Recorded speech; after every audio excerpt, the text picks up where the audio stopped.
And here we go.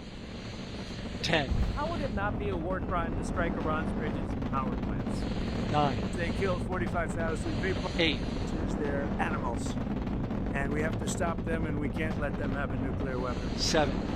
RS-25 engines lit. So, quote, a whole civilization will die tonight. 4. Tonight, new video has surfaced showing what appears to be a U.S.-made missile hitting a building next to a girls' school in Iran. 3. Climbing oil prices and fears of higher interest rates. 2. Saying if more attacks are carried out, the U.S. will be blocked from getting oil and gas for years. 1. Booster ignition. And liftoff. The crew of Artemis II now bound for the moon. Good roll pitch. Roger, roll pitch. Houston now controlling the flight of Integrity on the Artemis II mission around the moon. Integrity, AMT high. AMT high. On time passing 30 seconds into the flights. Integrity passes the alternate beacon. Target milestone. Mission Control Houston seeing good performance on the 4 main engines. Space Launch System core stage. Integrity, 3 miles in altitude. Traveling more than 1,200 miles per hour.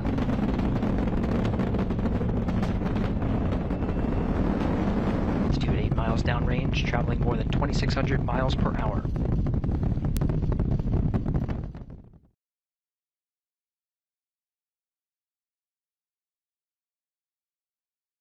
I am a human being.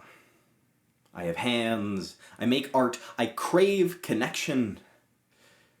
I live here, on this planet, with all its beauty and kindness and love, and I want, with all my heart, to make the world a better place for people to live.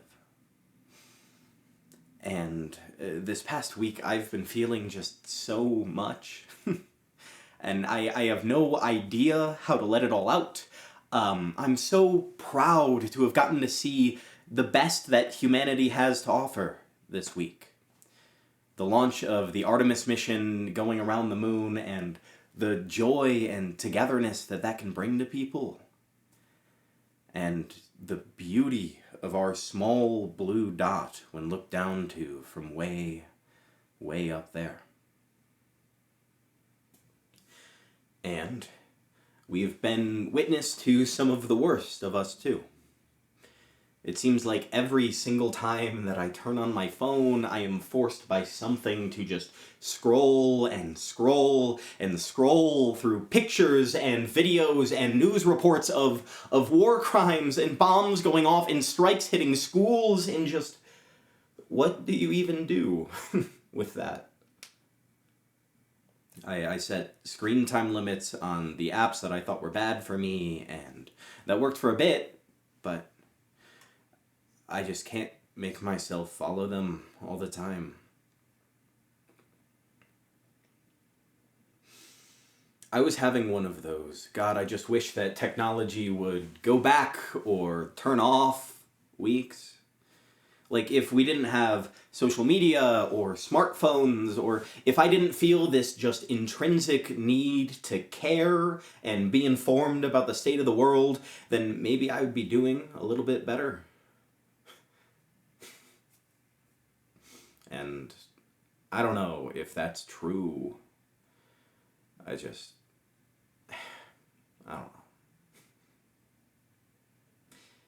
It's so weird and hard to be living in a time where you have to bear witness to both of those sides of us at the same time.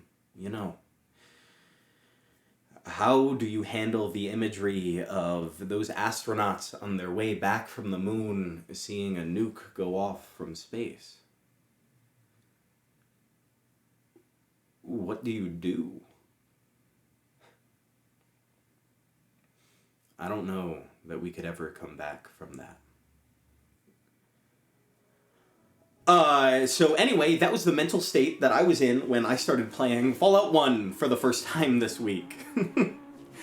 I was in desperate need of understanding and venting and reaching out for something, anything, that could help me fill that void.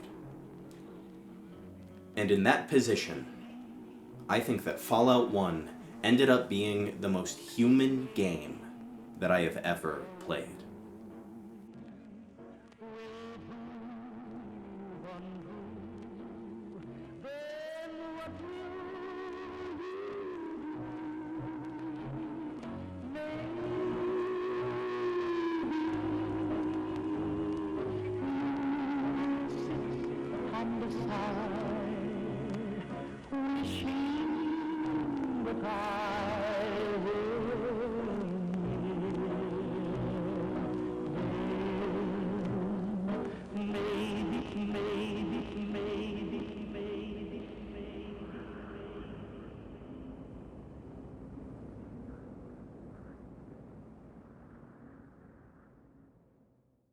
When I'm playing a new game, I flat out refuse to Google things. Like, yeah, right now specifically, because I don't want to be on the internet, given the state of the world right now, and how quickly I know that I'm going to fall into doom scrolling, but also generally.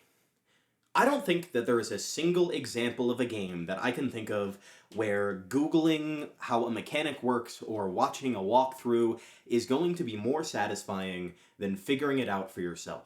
Even failing to figure it out. I haven't spent a ton of time in, like, wiki games like Terraria or Stardew Valley, that famously have a ton of inscrutable tasks and mechanics that you kind of have to Google things alongside. And I know that those are both beloved games that I might be about to slander slightly without having played them, but generally, I think that if you cannot play a game without Googling certain aspects of it, then that kind of maybe means that it is a poorly designed game. I love it when a game has extensive internal documentation about interactions and mechanics to read, or when a system is designed in such a way that you can trial and error your way through it to gain mastery and understanding. So, kind of applying that ethos to Fallout 1, I wanted to experience the game on its own terms. Kind of as it maybe would have been if I'd had the opportunity to play it on release. No Googling outcomes or combat mechanics or metas, just me, a game from 1997, and a dream. All that to say, you're about to watch some really subpar gameplay as I do my best to learn the mechanics of the game through trial and error. This might be the oldest game that I own. Like, not including chess, I guess. Like, for games that I've bought myself on Steam, I don't think that I have ever played one this old, and that showed itself as soon as I went to launch. Low-resolution files that confused my computer, an aspect ratio that just completely stretched itself out on my screen. Like the recording looks fine, but on my screen, it was forcing itself into this widescreen mode that kind of looked weird as hell and took me forever to fix. It took me forever just to get off the menu. Because, like, I was trying to click the labels for the buttons instead of the physical button itself, because I didn't realize that the little red dot was a representation of a physical button, so that was the only part of the menu that was actually going to work if you clicked it. I stumbled my way through character creation for the first time, knowing, like, nothing about anything. Like, I recognized the general stats and could guess at what they were going to do based on my knowledge of Fallout 4 and New Vegas and just, like, D&D. But my understanding of the menu was incredibly limited. We exited the vault for the first time with this guy. I never figured out how to name him, so he straight up doesn't have one.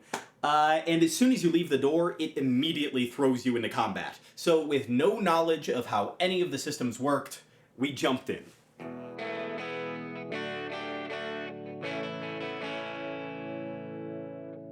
Okay, arrow keys do make you, or let you look around the map. Oh, a rat! A lot of rats. 64% chance. I think that means 64% chance to hit him. Okay, we hit it once. Is it dead? I missed. Cave Rat was hit for 3 points. Cave Rat was hit for 3 points and was killed. Hot! Oh, I've got a gun! How do I walk? What did I click that let me walk? Alright, let's find this water chip. Where the hell am I going? Oh! Oh, how the fuck do you... Your bones. I don't know how I'm supposed to know where to go. Something. Two somethings! The inhabitants look dirty and mean. Oh yeah, whoa, whoa, whoa, whoa, whoa! The afterlife. Full 15? Fucking already? Oh shit. Oh shit. How do I sneak? Fuck, how do I don't know how to sneak at all. Okay, big hit. Yeah, he's gonna hit. Oh, well, maybe you can't hit.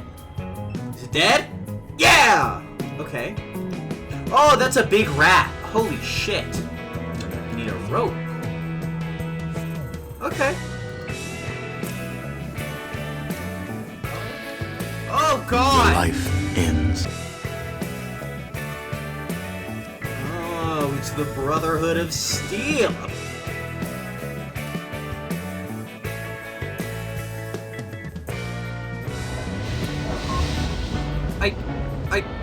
I need rope. I'm so genuinely trying.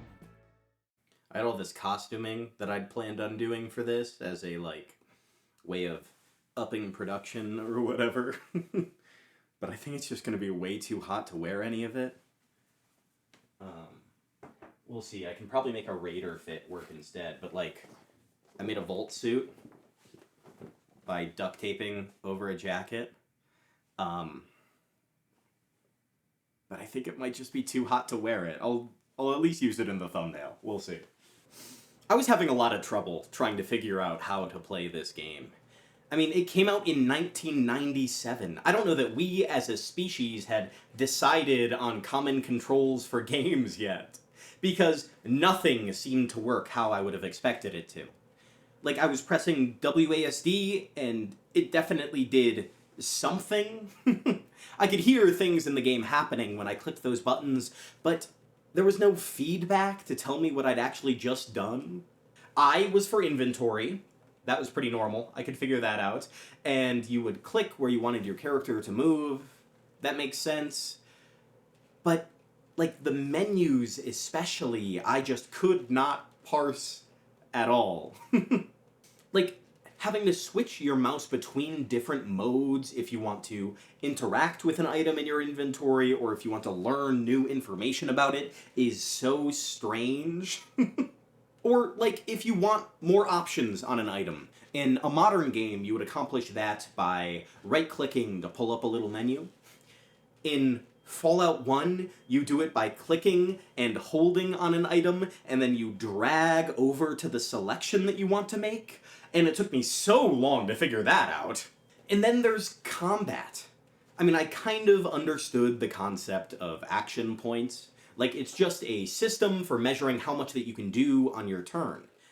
But especially coming from a D&D background where everything is sorted out into its own individual resources, trying to figure out what different actions cost action points and how many action points they cost, it kind of felt like a black box at the moment.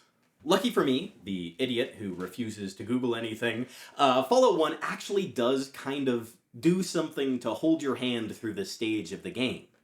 Where a modern game like Baldur's Gate has tips that show up whenever you encounter a new mechanic, older games like Fallout 1 would actually come with a physical manual. Like a book that would give you tutorials on the game's mechanics and tell you what all the different stats and skills mean. And even just give you some general advice on how would be best to play the game. I love this manual. The whole thing is in-universe as a Vault-Tec-issued survival guide to the wasteland, and that little nod of characterization just goes so far toward cultivating it as a complementary piece of the game. And it gives the developer a ton of control over what information the player receives. If I were to use an outside source like a wiki to find this information, then I would constantly be risking spoilers or accidentally reading too much about a mechanic and finding an exploit in the game. And I don't want that. By using this official resource, I would only ever have access to the same amount of information as the character that I'm playing. So, I booted up the $1 printer that I bought by accident in an auction, created my own physical copy of the game's manual, and jumped back into the character creator. It was time to learn how to read. Okay, to make your own character, do the following. 1. Spend character points on statistics. See pages 3 through 5. I kind of liked our spread of skills. I liked the high perception. Combination of your senses. I'm cool with being a sight, the ability to lift weights, have stronger punches. I think it would be really fun to be lucky. It is a combination of fate. 2. Select 3 tag skills. See pages 3 through 10. And they grow faster from experience. I feel like small guns is just a great thing to have. Rifles. And we'll throw some in the first be able to cure minor wounds. Speech, which is different than the skill of trade. Better your speech skill in the post-nuclear world.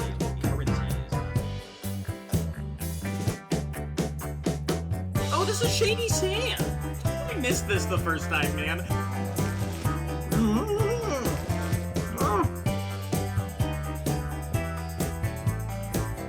Ooh. Greetings. Oh, hi! Your business in Shady Sands might be... I love this so much. I was familiar with the concept of a talking head going into this game. I'd seen pictures of them, but I don't think that I'd ever seen a video, and I do not think that the still images I had seen prepared me at all for how incredible these look. Like, they are perfect. I don't think that I have ever played another game that has characters that look as tactile and real as Fallout's talking heads do. It felt like a window had opened up in the center of my computer and I was staring into a bona fide 3-dimensional space. It seems like a huge part of why this effect holds up so well is because of how they created the talking heads. Each of them started as a physical clay model that they then scanned into 3D, giving them that window-like depth that I had noticed. They weren't completely rendered from scratch, so they don't suffer from a lot of the traditional flaws that 3D animation of the time usually would. It reminds me of why the Lord of the Rings movies hold up so well and the Hobbit movies don't.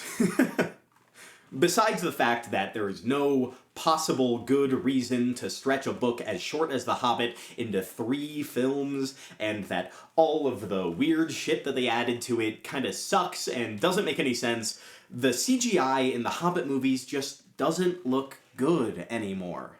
I was a dumb child who didn't really care about media criticism when they came out, so I couldn't tell you if I liked looking at them then, but I sure can tell you now that I do not like looking at this. Whereas when you watch the original Lord of the Rings movies, they did almost everything practically. The orcs in those movies fucking rip. They still look so good because it was all done through the arts of costuming and makeup and physical actors. It doesn't end up looking like a bad video game. And the same goes for so many films before CGI became as prolific as it is now. Star Wars, not the remaster, Jurassic Park, Alien. The effects done in these movies still hold up so well because of how sparingly they relied on solely computerized graphics. And, I mean, obviously it's different for a video game. A game run entirely on a computer is going to use a computer to render its graphics, and I'm not complaining about that. But I do think that the way in which they incorporated physical models into the production of this game elevates the experience of these characters in a way that couldn't have been achieved through still images or 2D animation or even the 3D animation of the time. If I take a second to stand back and think about that reaction to the game analytically, then I'm pretty sure that a huge part of it comes down to the juxtaposition of these talking heads with the standard game feel. After spending a few hours staring at these tiny pixelated characters on my screen, doing my best to guess at what everything is, given the low resolution, I was hit with a guy. Someone who talked and moved and made eye contact. And I think that juxtaposition is one of the things that made Fallout feel just so human to me. Every character in the game has something to say, sure, but not everyone talks. It makes you yearn for those moments of interaction. Every time you click to interact with a character, you're hoping that they will speak. You're hoping that they will be human. Very intro quest, go kill the rad scorpions. Well, I didn't necessarily know that it was just gonna, like, teleport me here. God, I'm not very good at this. Dead? Not dead!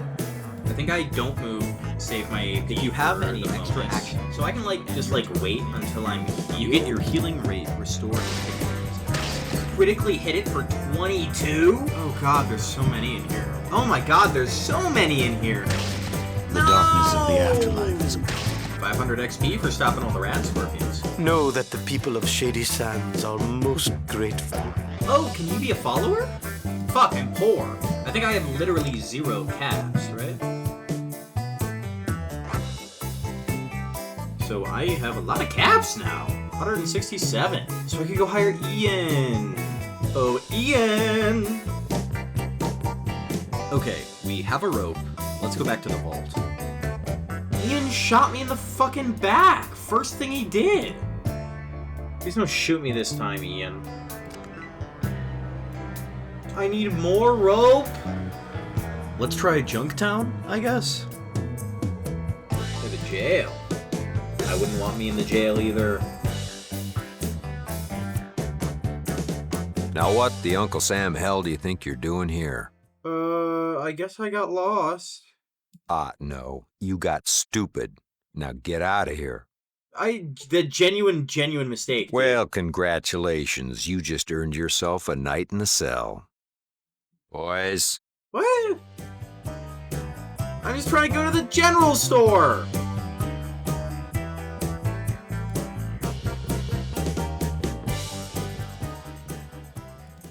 Oh, and the voice acting is just so damn stellar in this game.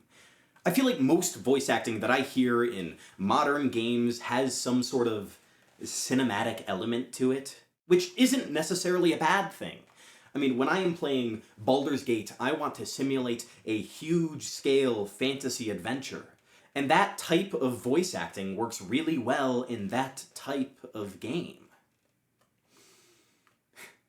Side note, the first time that I played Baldur's Gate, I had no idea how, like, a Larian-style game worked, and that the companion storylines were, like, important or even existed. So I killed Astarion the second he attacked me in camp and never thought twice about it. And then, like, 3 months later, I learned that his voice actor, Neil Newborn, had won Voice Acting Performance of the Year at the Game Awards. And I just, I never got to experience any of that. So, tough luck. I mean, I have now. Just not on my first playthrough. Awesome. But the voice acting in Fallout 1 lacks the cinematic delivery. You know, I'm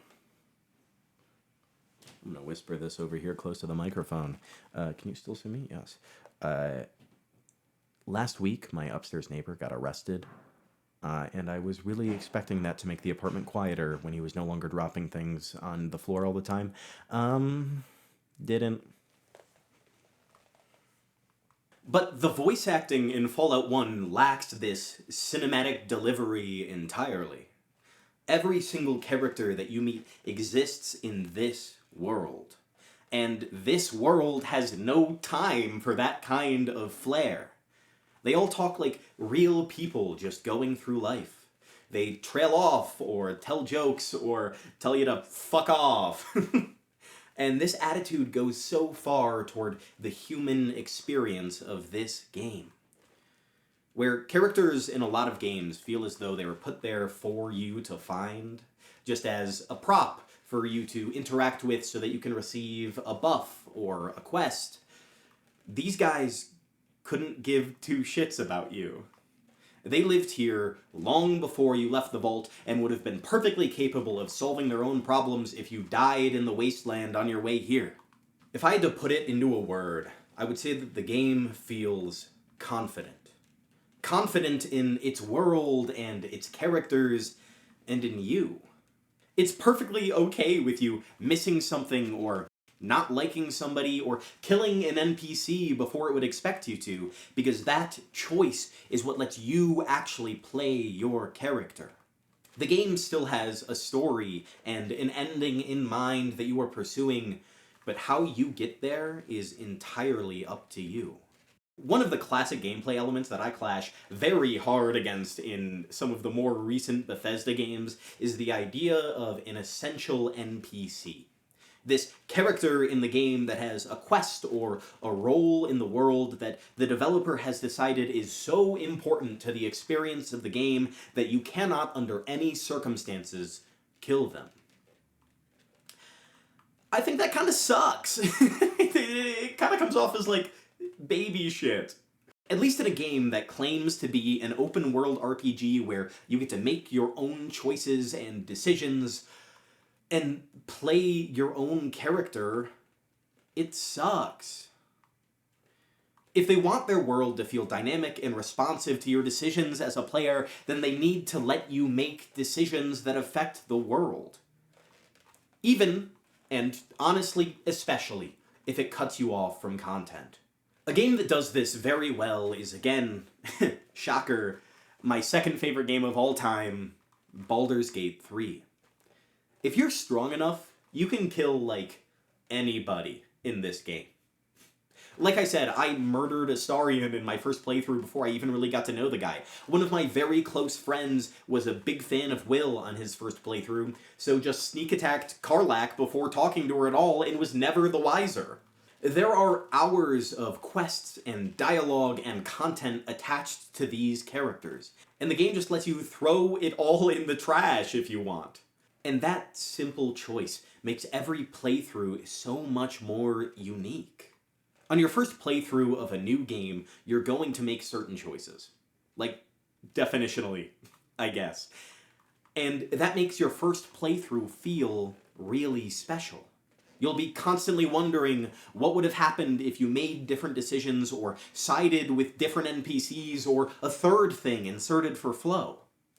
It makes you want to start a second playthrough as soon as you finish the first. But if on that second playthrough of a game you realize that there is actually only one way that it could have gone, then the illusion breaks. You start to see the game instead of the world. Fallout 1 is first and foremost a world. A world that you can change. And that design choice makes every interaction feel so much more real, more important, more human.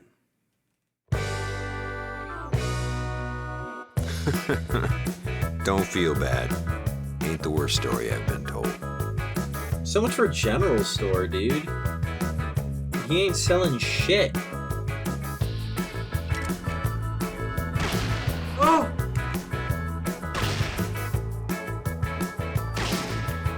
Listen, thanks for saving my life. I know Gizmo's behind this, but I need proof. You interested in helping? Yeah, I am! You better know that nobody ever double-crosses Gizmo. I want him dead because he cramps my business. So... Oh god, there's so many enemies.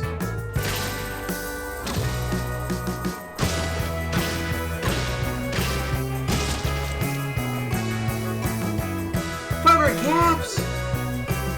Yay, we're making the world a better place.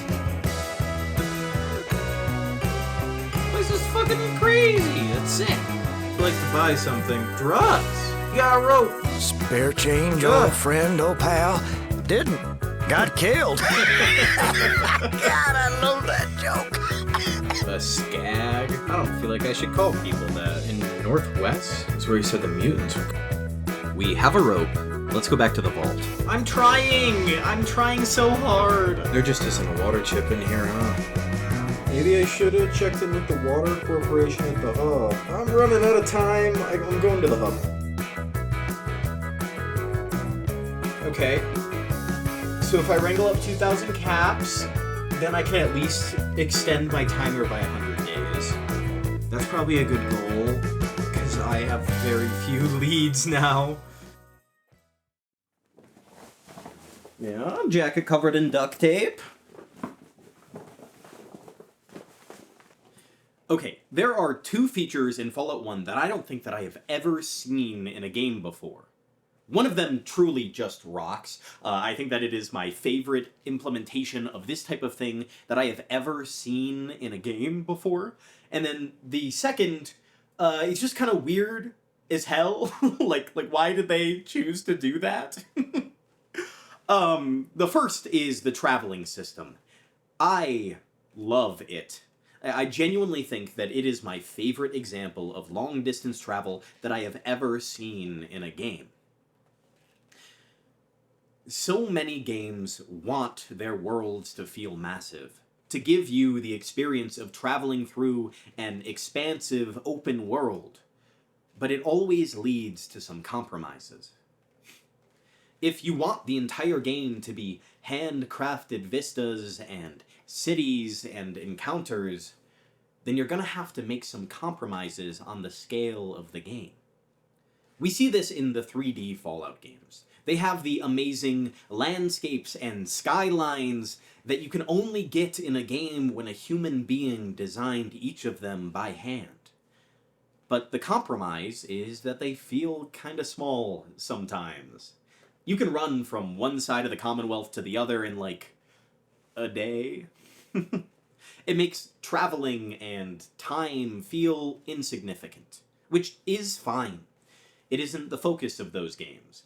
They tend to be more about the gunplay and the characters than exploration or resource management. On the other side of the spectrum, we have games like Valheim. Games that go all in on scale and exploration. You feel the size of the world, and if you want to travel to that mountain that you see way off in the distance, then you are going to have to prepare to make the long journey there yourself. They still have some beautiful generation, but it doesn't have the same polish that a human-crafted landscape would. The developers had to cede control over terrain and encounters and progression in order to create something at the scale that they wanted. Neither is necessarily better. They're different types of games with different types of goals, and they cater their game's design toward the goals that they want to meet. The Fallout 1 feels like it wanted both. It wanted a massive scale world where the time that it takes you to travel between locations matters, and it wanted handcrafted locations and encounters. So, it designed its game around that goal. How do you make a massive world that still has handcrafted locations and encounters? You spread them way out. How do you make walking through all that space between locations feel long and empty but not boring? You don't make the player walk through every individual square along the way there. You build a fast travel system that passes time as they move and has chance encounters along the way. And how do you make that time that passes matter? You add a time-sensitive goal that the player has to accomplish.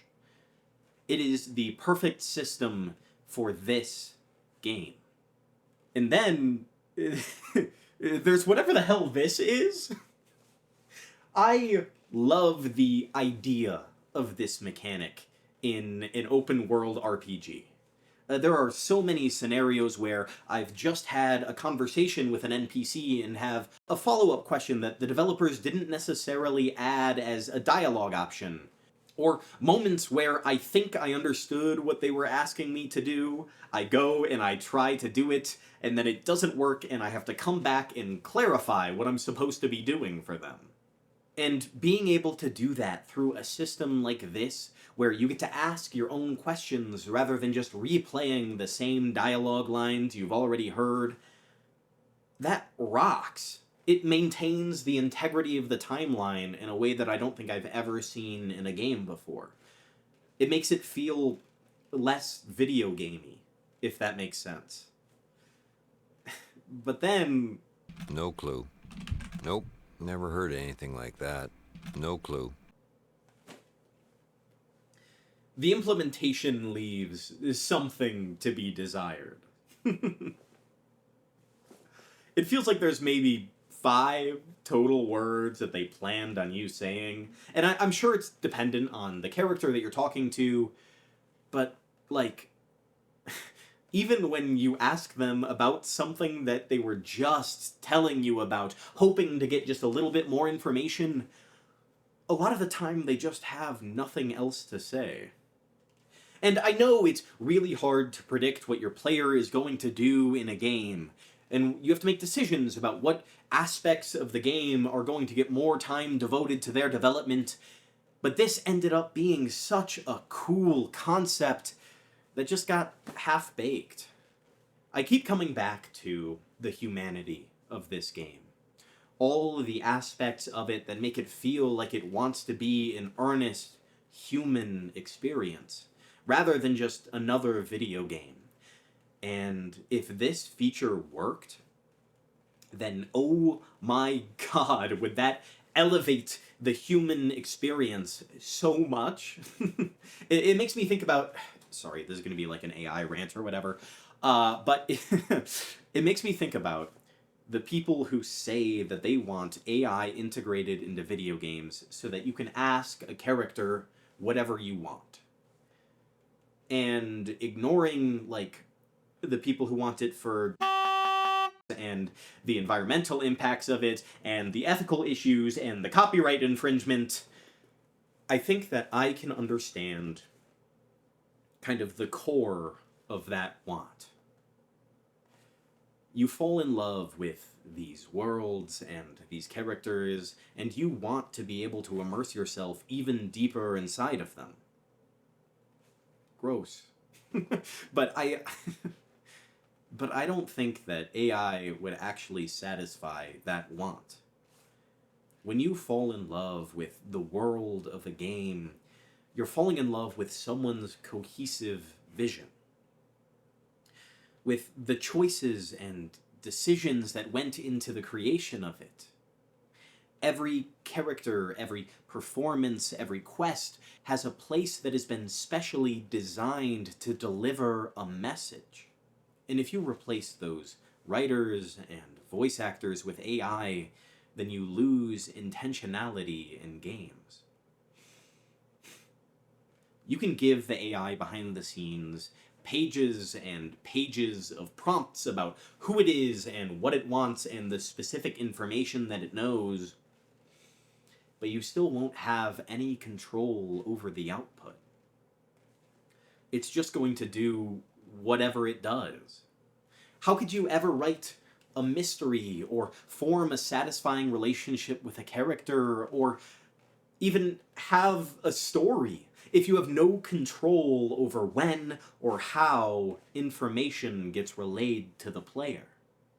If the largest AI training operations in the world can't prevent hallucinations and the jailbreaking of information from their commercial chatbots, to the point where Microsoft had to rebrand Copilot as just like some fun thing to mess around with instead of the business assistant that it was launched as, then in what world can we expect an AI in a game to keep a secret from the player? We can't. If you put AI in a game, then you have to accept one of two compromises. Either You accept that your story will be spoiled for the player. Or you don't put a story in your game at all. And I don't think that either of those options are really worth it.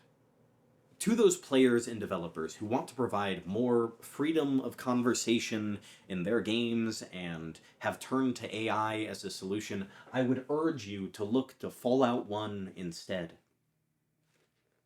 There are ways to accomplish that goal without completely tearing out the integrity of games as art, and we've been working on it since 1997. Something like this feels so much more human and retains the creative intent of the artist behind the game. Okay, Jesus, I've been waffling. Let's get back to the playthrough. The water chip? Only in a vault or necropolis. Time is money, chit-chat is not money. You hear about the job or what? Yes. I feel afraid to go there, so I'm gonna go to Necropolis first. Ah! Hey, we're in the sewers of Necropolis. Okay, so we gotta repair their pump before we take the chip. 68 days is not a lot. Okay, there's the parts. You not look like ghoul. Why am I having difficulties making these parts work? I mean, I assume it's because my repair skill isn't high enough. Pay for a water delivery. Buy myself another 100 days. There has to be a faster way. What does that mean? Anyone that might be looking for the vault? That scares me. What do you mean people looking for the vault? 64 days, so still over 2/3. Holy shit, wait, there's a big-ass city down here. Oh, he can fix the parts! Yeah! Oh, that's so sick! You can build up a little band. Your life ends in the wasteland. 1,000 experience for fixing the water pump!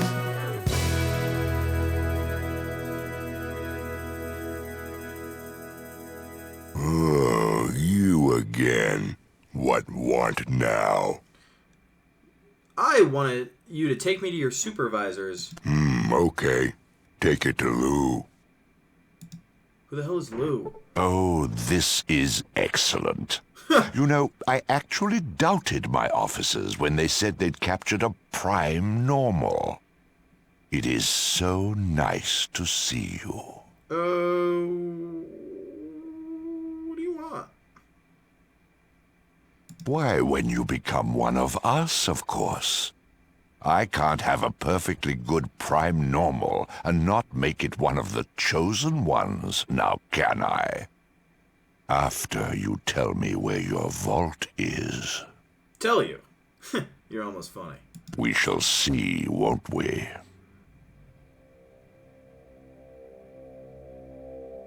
Oh. Feel better now? Since torture is such a crass, yet oddly satisfying and effective technique, I'll ask you once more, nicely. Where is the vault? Well, so I guess these are the people who are looking for it. Shit. Oh, dude, I haven't saved in... Oh. No, I'm not telling you. I rather hoped you'd say... Guys, my friends. How was that? It's, in a more it's chatty in your mood? dreams. Is he just gonna keep doing this until I die? I feel much better. And you? Now be Go a to good hell. little human and I do so admire your will. Okay, okay. Guards, take him to his cell and prepare him for the dipping. He'll tell us where his vault is when he's one of us.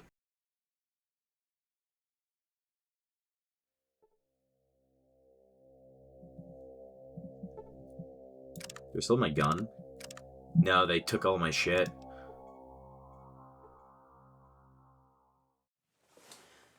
We find ourselves here at a very teachable moment. Lesson 1. When you come up against an enemy that you think you have no chance of beating, do not under any circumstances, ask to be taken to their leader. Because you sure as hell aren't going to be able to beat him either. Lesson 2. Save often. When you, inevitably, make a really stupid decision that could soft lock you out of the rest of the game, you will be a lot less likely to commit the next lot of hours of your life to trying than if the sunk cost were just a little bit lower. Lesson 3. Explore your surroundings.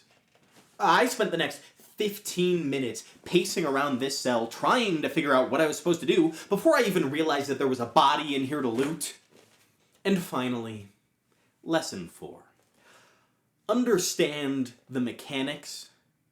Just because you failed to lockpick or science check or repair something once does not mean it's impossible. Another 10 minutes of waiting later, I finally decided to just spam lockpick on the door out of desperation, and what do you know? It worked. Finally, out of our cell, we had a few options. I could try the unguarded elevator to our right, or fight the hulking super mutant to our left. What do you think I picked? Oh god, that's a big gun. Oh, she's a hostile now. Come on, lady. I'm sorry, Ian. Okay, maybe we should have just tried to sneak out. No, Ian! Not even the carrion eaters are interested in your radiated corpse. On our second attempt, I made the correct decision and went toward the elevator. This one only went down, though, further into the facility. Down there we saw a ton more super mutants, and also some technicians in the same fits as the Children of Adam folks we'd seen before. They didn't really mind me walking around their office, so I looked through all their computers and out at the vats, where I assumed they were dipping people. Not seeing anything obvious that would help me escape, we went back up to the prison level and tried to fight the super mutants again. The plan was to sneak attack the one guarding the cells and hope it didn't alert anyone else. But I guess guns are like loud or whatever. Yep, so they all see me no matter what. Your bones are scraped clean by the desolate wind. On our third attempt, we decided to be a little bit smarter. We jumped the woman in the cell next to us to stop her from helping the super mutants in the fight, looted the rest of the cells just in case they had something useful. They didn't. And fought the super mutants again. This time, we got the first kill really quickly and sprinted toward the elevator to break the encounter. Going back down, I noticed that I had a clear and easy walk to the other elevator that was down here. Or so I thought. Okay, that sucks. And then the elevator ended up being out of order anyway, so it didn't even matter. Knowing that this escape attempt was now useless, I threw myself at the super mutants just to see how close I could get to them before they started attacking. It was not very close. I needed a plan, or at least some kind of direction for what an escape attempt would even look like. The alarms were blaring, the facility was on high alert, me and my companions were all seriously injured, and I had no idea if escape from this facility was even possible in the game. But doubling down on this hell-fucked timeline that I had created for myself, I decided that no matter what, I was not going to go back to my save before I was imprisoned. I'd spent too much time even just escaping my cell to throw it all away now. So I looked at all of the possible exits, encounters, and paths that we had available to us, and started prodding them one by one. This was gonna take a while.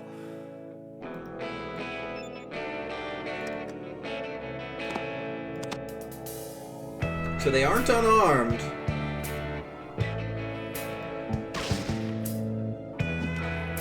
But they are just gonna punch us? Okay, maybe we can win this. You guys cannot leave this all to me. No, I'm getting jumped! Alright, we've got energy pistols and ammo now. Security card! Wait, there's force fields now. Oh, shit. What do I do? See if these guys kill me still. Your bones. Ow. Your bones are... Wait, but now there aren't any lasers again. Not even the carrion. Yeah, why are those in place now? What did I do last time to turn them off?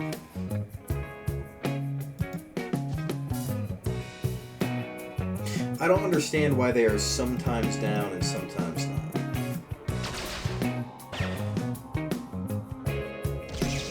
Your bones are scraped clean. You notice that the maintenance panel is removed, exposing the fragile computer components. Display Okay. Progress. Display security codes. God, I'm left 60 seconds?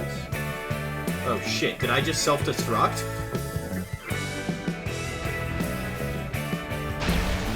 I assume I'm dead. Yep, okay.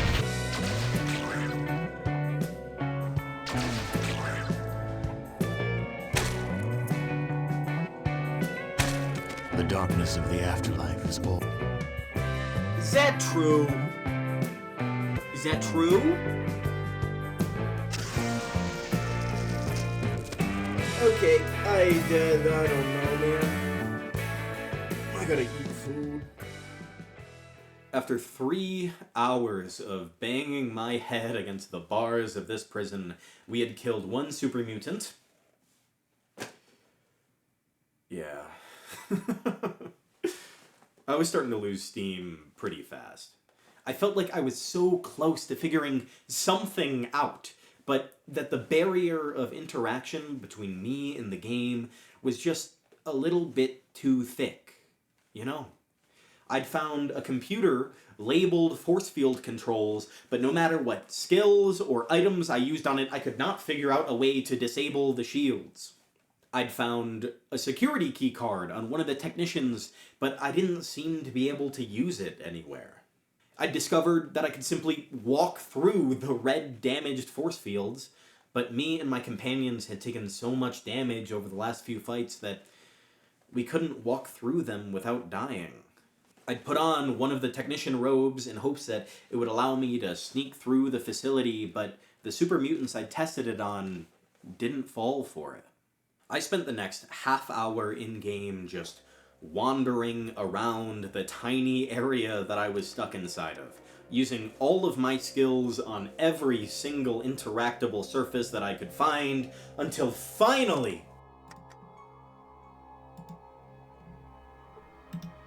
Wow. Wow. It just works. I can't... Oh, man. Alright.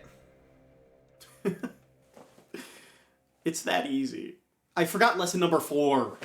Just because using repair on it the first time didn't do anything doesn't mean that I couldn't do it or that it wasn't the correct answer to the problem. I think a lot of this comes down to how the text shows up when you use your skills. Like, right here, we can see 3 different prompts that show up when I tried using my repair skill. The first one, you cannot repair that, makes a lot of sense. The second one, you fail to do anything with the force field emitter, kinda seems a little bit too vague to me when you're trying to solve a problem.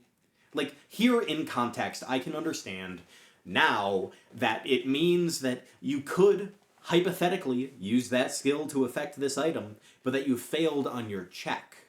And, you know, that's great. But out of context, that message on its own is, and was, very easy to interpret in the same way as the first message.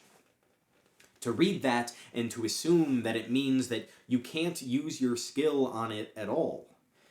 And that assumption cost me the last 4 hours of banging my head against this wall. Okay, So we had one of our, 4 problems solved.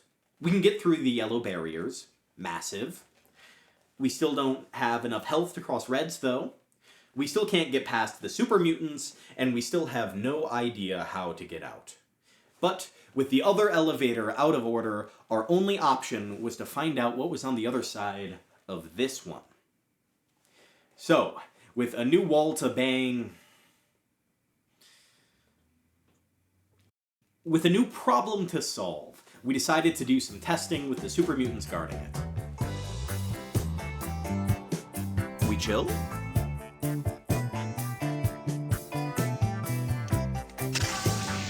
Your life ends. Okay, going this way, they're not doing it. I'm alive? The darkness of the afterlife is all that awaits you now. May you find more peace in that world than you found in this one.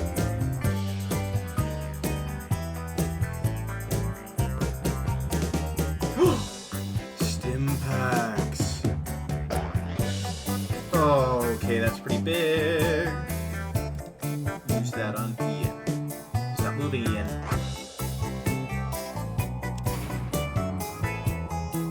Oh, that's a way out, though. Okay, they will attack. The darkness. Let's find out if 2 makes sense as a place to go. Oh my god, there's so many super mutants. Oh, but this is totally... Oh, there's a locker. Ian! Ian, you have 2 stim packs on you? I ain't got any caps on me, Ian. But Ian's gonna make me buy his fucking stim packs. Get all the way over here, see if there's anything even worth it. Oh, we crashed again. Oh, it's okay. I don't know that it is, possible for me to convey in a condensed format just how long it felt like this took.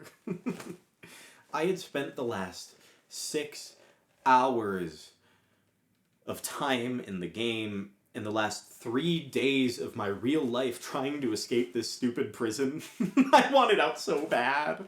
I'd even made peace with the fact that not all of us were going to escape.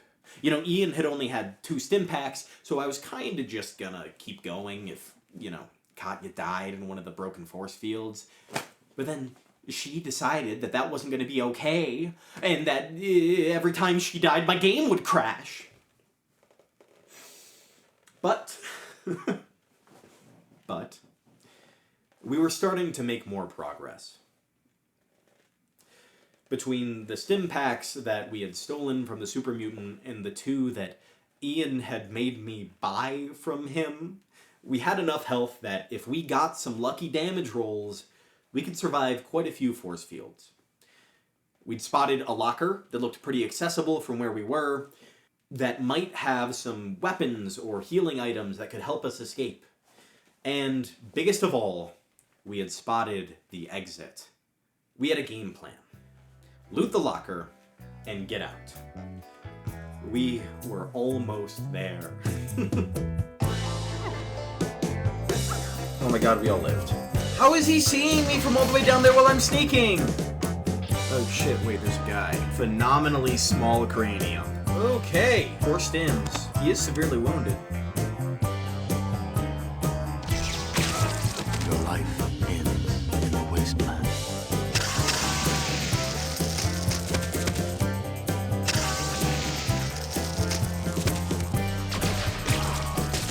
Holy shit, okay.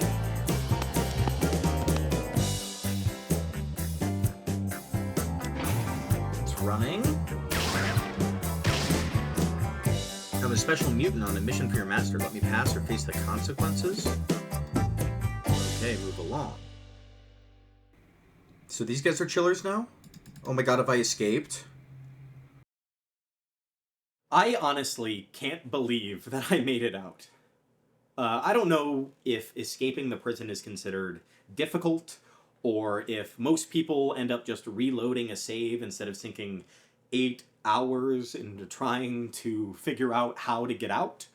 But the accomplishment and relief that I felt after managing to figure out how to get me and both of my companions out of there alive is like nothing that I have ever experienced in gaming. At so many points, it felt truly impossible. Like I just didn't know the game well enough to solve the puzzles being thrown my way. I felt like I was going insane. I was staring at a computer that the game was telling me was labeled Force Field Control Terminal, and I was unable to use it to control the force fields. I was so set on my assumption of the solution that I almost convinced myself that it would be okay to Google it, because I already knew what to do. But I didn't. And my experience was so much better because of that. I don't know. Like I said, I was really in a state at the start of playing this game. And I needed this game to make me feel human. So maybe I'm just reading into it and projecting onto it. But going back and playing this older game, I can't help but feel like maybe we lost a little something along the way there. And not in a weird, gross, regressive, mythic past way like groypers and fascists and Gamergates want you to think. I think that maybe the medium has become kind of standardized in a lot of ways. So many games use the exact same control scheme, the exact same engines, and follow the exact same idea of what good game design is. And as the player, if you start to recognize that underlying membrane, then I think it changes how you interact with the game. The better you understand the systems and mechanics and choices that are present in a game, the less earnestly you start to interact with them. You'll start to min-max your build or cut corners to get to the content you know will interest you more. And, I mean, that's totally fine. It's definitely its own kind of fun. Don't get me wrong, I love trying to build the most busted character that I can with all of my knowledge of a game. But once you understand how it works, you can't put that toothpaste back in the tube, you know.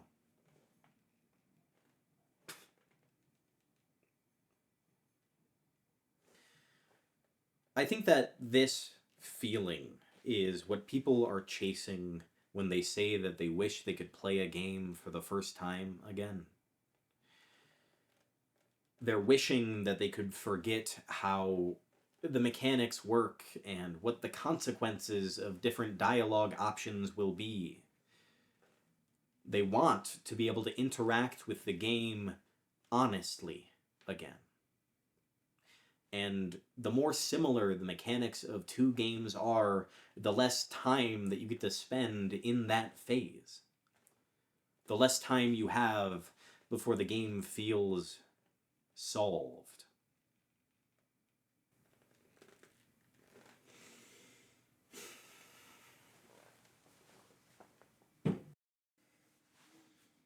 I don't really know what my goal or thesis or call to action is for this video.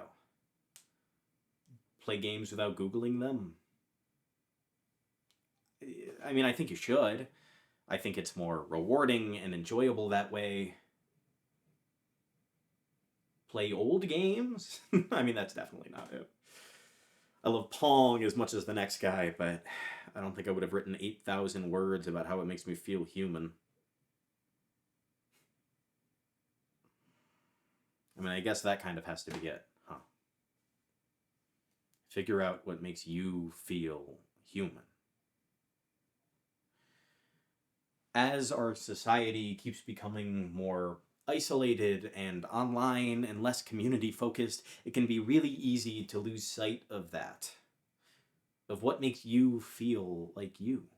To tie your worth up in numbers and metrics like grades and paychecks and bills, and it feels like you just don't have the time or the energy to take care of yourself, to be human. And, I mean, finding that time can be a lot easier said than done, but I think it's always worth the effort. We made the trip down to Necropolis, found the water chip, and returned it to our vault with only a few days to spare. We had succeeded in saving our people, and in some ways had left the wasteland just a little bit better than we'd found it. I don't think that I am done with Fallout 1. My experience with this game ended up being so much more special than I had ever expected, and I hope that I was able to convey some of that here. If you enjoyed, then please like and subscribe. It really does mean the world to see that some folks out there are enjoying the little pieces of art that I can make. Thank you. Bye.